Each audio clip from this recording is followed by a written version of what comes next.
Are you seriously not coming home again tonight? And here I was hoping it was Daniel messaging me, or Michael, or Sam, but no, it had to be you. I was halfway to blushing, and now I just feel bored. You know, you could at least try to sound like a man when you text. Something with a little heat, a little fire. Well, by process of elimination, that must mean you're with John tonight, aren't you? Ding, ding, ding! Look at you! Took you long enough to figure out my rotation. Honestly, I'm impressed. For once, you're not completely clueless. This makes 4 nights in a row. Do you even plan on coming home this week?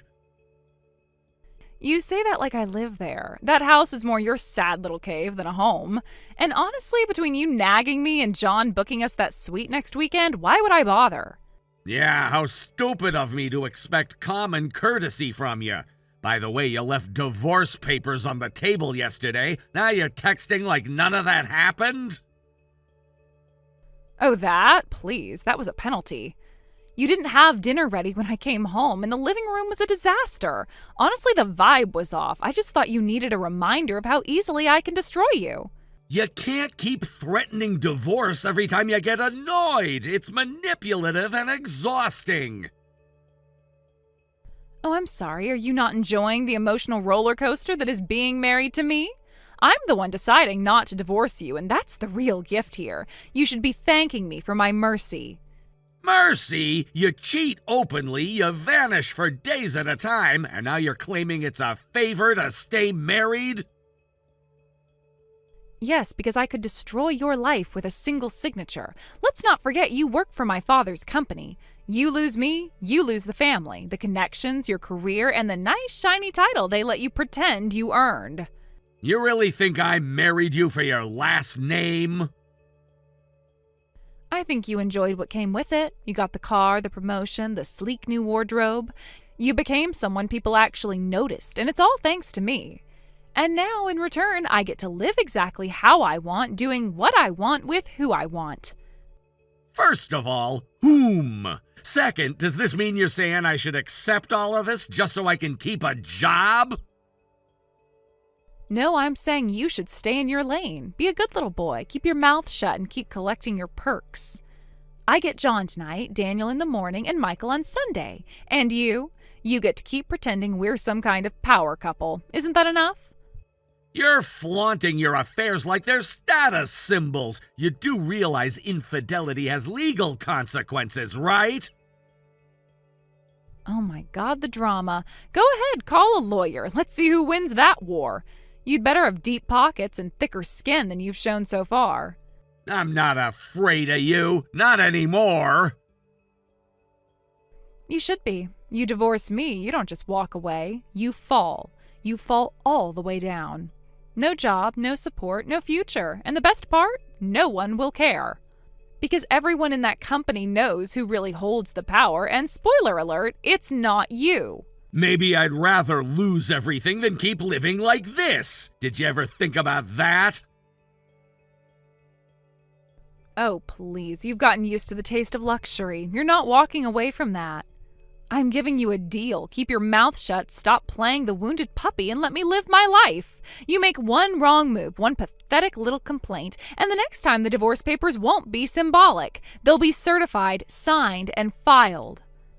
You honestly believe none of this will ever catch up to you?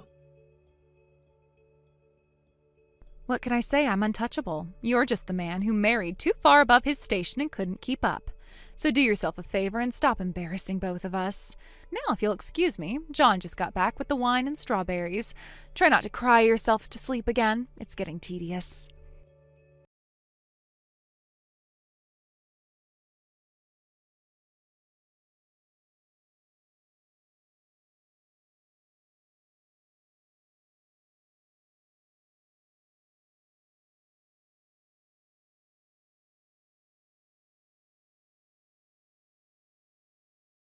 Bad little servant yet again. I walked inside and what did I find? Nothing. There was no dinner, no flowers, no sense of welcome or gratitude for my staying married to you. It was like returning to a motel room with a manager who wears cologne that just smells like broken dreams and disappointment. I didn't even know you were coming home. You didn't say a word about your plans. How was I supposed to have dinner ready for you? If you wanted to stay my husband, you should have anticipated my needs. Do I really have to spell everything out? A proper partner would have had a bottle of wine open and something French simmering on the stove. Right. So do me a favor and help me understand the rules of this little game of yours. You vanish for 4 days, waltz in unannounced, and I'm the one penalized for not reading your mind? I'm not playing anything. I'm just holding you to a higher standard. Think of the divorce forms as, performance evaluations, and you're currently failing. Whatever. Are you coming home tonight? No, tonight is Daniel's night. We're going to that jazz bar I told you about. You know, the one you said was too pretentious. He booked us a corner booth and everything. That place has real atmosphere. It's so very adult. I think you missed a few letters on the end of your sentence there, namely E, R, and Y. Anyway, I thought you should know. I'll be leaving early tomorrow. What? Where are you going? Oh, are you pretending to care now? I'm going out of town on business. It was a direct assignment from your father. Oh, how romantic. A week without you. Just imagine the peace and quiet I'll finally get. Just so you're aware, I won't be home. No meals, no bath drawn, no one to clean up after you. Poor baby. You're not going to be around to play housekeeper. I'll manage. In fact, I already have the week fully booked. Monday is Michael, Tuesday is Sam, then Daniel again, then John's flying in on Friday. Honestly, you leaving just opened up more time for me to live my best life. This is sick. You're treating our marriage like a clearance calendar for affairs.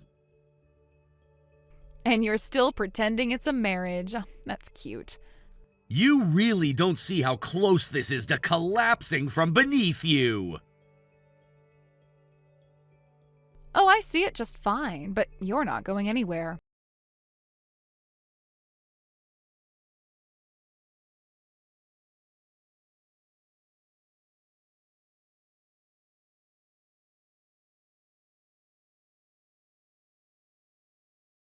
So why is there yet another divorce form on the table? We haven't even seen each other in the past week. What in the world could I have done to earn your ire this time? Oh, you noticed that. I was starting to worry you had completely checked out. Yeah, I left it there as a little welcome home surprise. It's not my fault you've become so boring that divorce paperwork is the only thing in this house that gets a reaction out of you. You didn't answer the question. What did I do to offend you this time? Don't play dumb with me. I found your little toy, the one you so cleverly stashed under the bed, as if I wouldn't notice. A voice recorder. Really? That's your big move? You might as well have left a note that said, "Please confirm my wife is more desirable than I am." Or maybe you're really into that sort of thing, huh? Is that it? Did you want to hear what I sound like when I really enjoy myself? Come to think of it, you've never heard that before, have you? I see. I guess you found it. Of course I found it. You honestly thought I wouldn't notice something shoved under the mattress like a science experiment? I found it, I listened to about 10 seconds, and then I deleted everything. Then I poured myself a drink and had a good laugh about how sad you've become. And then me and Daniel, well, you know. Seriously, you can stop trying to hurt me with all your sordid talk about your affairs. I knew you would cheat. I just wanted proof. You wanted proof, Eric. You wanted validation. You wanted some tangible excuse to justify the fact to yourself that I haven't allowed you to touch me in months. Meanwhile, I've been letting the men who actually deserve me have their way with me. You think planting a microphone somehow gives you the moral high ground? That it makes you more of a man? I planted it because every instinct I had told me the moment I left town you'd treat our marriage like a joke again. And clearly I wasn't wrong. You weren't wrong. I cheated. Of course I did. What do you expect from a woman married to someone like you? You're emotionally vacant, dull in every possible way, and frankly a dead weight. If I didn't have Daniel and Michael and John, and let's not forget Sam, I'd go insane. You do realize what you're saying, don't you? I'm saying it loud and clear, just like I've been doing for months. If you can't handle who I really am, then stop pretending we're still in some kind of sacred union. We're a contract, Eric. You get status and I get freedom. That's the deal. Yeah, some deal that was, huh? Anyway, any deal we may have once had is off. I'm not doing this anymore. Excuse me? No, I need to be more direct. Okay, here it is. I filed for divorce this morning. You did what? I went to the courthouse, signed everything, and handed it in. The filing is official. I'm moving out tonight. Is that clear enough for you? You cannot be serious. I've never been more serious about anything in my entire life. You idiot! You're actually going to throw away everything I've given you over this. You're walking away from the company, the title, the promotion, all your dreams and aspirations over a personal grudge? Your stupid, hurt feelings? That promotion never existed. The position you think I was chasing was never mine to begin with. That's ridiculous. My father said you were being considered for succession. He said that to make you feel better about the arrangement, but that's not the whole story. To be more precise, that's not the story at all. He made it all up. The board never saw me as a candidate. The only two people under serious consideration are your cousin and the finance director. I was never part of that conversation. Then I don't get it. Why did you marry me?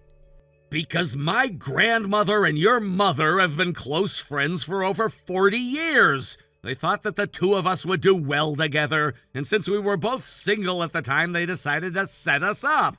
And you acted like someone I could build a life with. You were charming, thoughtful, and gave the impression that you valued stability. And I believed it until the mask slipped. So what? All of this was some kind of setup? You were just playing along? No, I meant every word I said on our wedding day. But the person I thought I married ceased to exist the moment you started treating infidelity like a sport. You stopped pretending to care when you realized I wouldn't worship you for humiliating me in my own home. This is unbelievable. You're making a huge mistake. You think you'll land on your feet after walking away from everything we've built? We didn't build anything, Samantha. You built a fantasy where you were untouchable. And I let you believe in it for far too long. But it ends now. Okay, can you please drop the whole "I've got you right where I want you" act? You're clinging to that ridiculous recorder like it's your smoking gun. But in case it slipped your mind, I already deleted the files. Every single second of that audio is gone, wiped clean, and there is absolutely nothing you can do about it. Did you really think I was that poorly prepared? The recorder was a decoy, something I placed knowing full well that you would find it. I needed a distraction, something to make you feel safe while I took the time to gather real evidence. Evidence you never saw coming.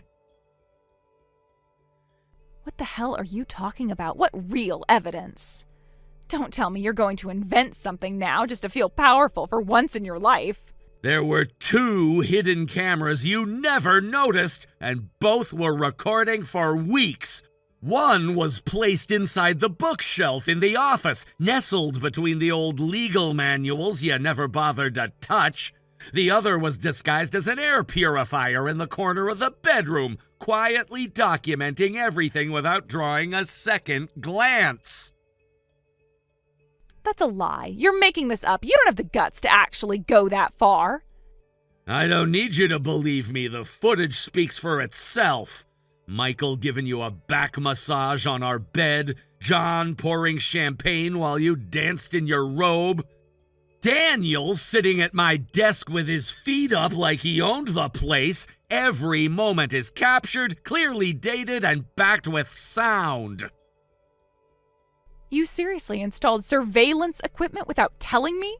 You spied on me in my own house? No, I documented what was happening inside my own home in a space where I had every legal and moral right to protect myself. You crossed the line months ago, and I simply stopped pretending I couldn't see it. You set me up. This was all some sick trap from the beginning. I'll bet you even lied to me about that business trip you said my dad sent you on. No, that was the truth. You were the only one bringing lies into our relationship.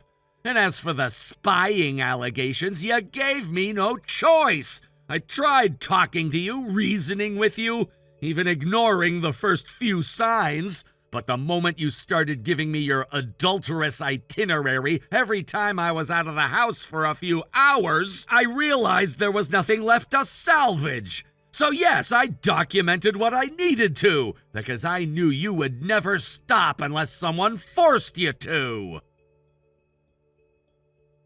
I am still not afraid of you. Even if you have something, no one is going to care. You think people will be shocked that a bored wife had a little fun? Please, you're the one who's going to look desperate dragging all this out in public.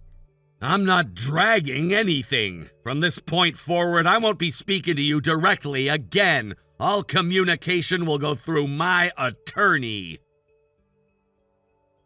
Oh, for God's sake, you really think I'm scared of your lawyer? I'll just call my father and have him deal with it. He'll cover whatever ridiculous compensation you're trying to squeeze out of this. He always takes care of me, and this won't be any different.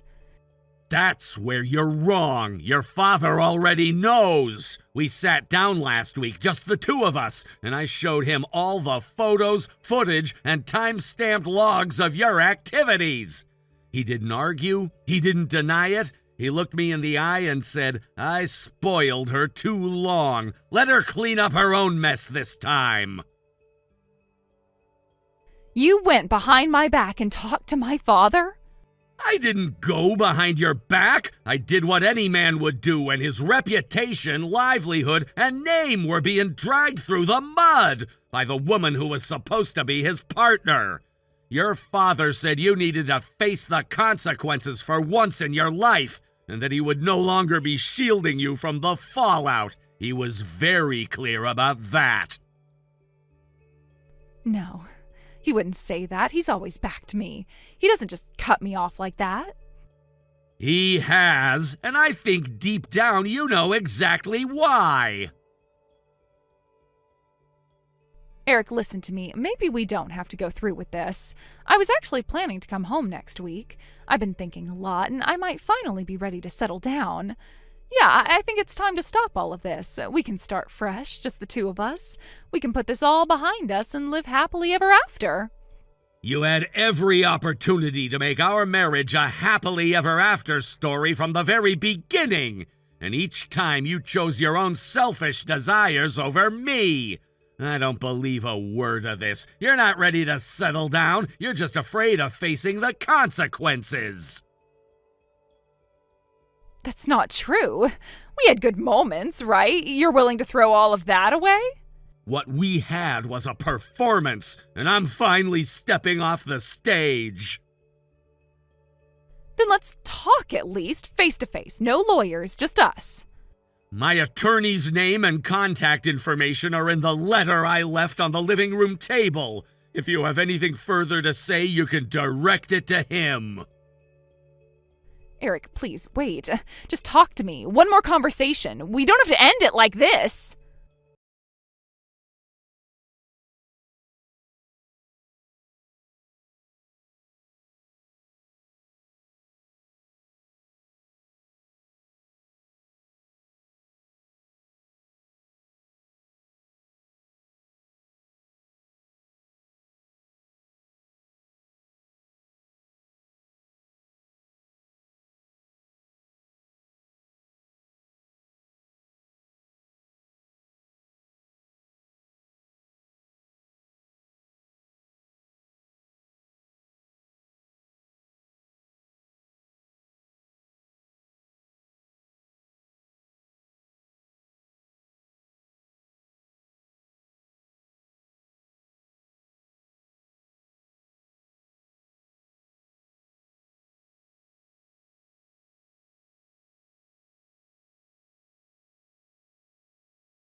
thank you for watching. Please subscribe and hit the like button.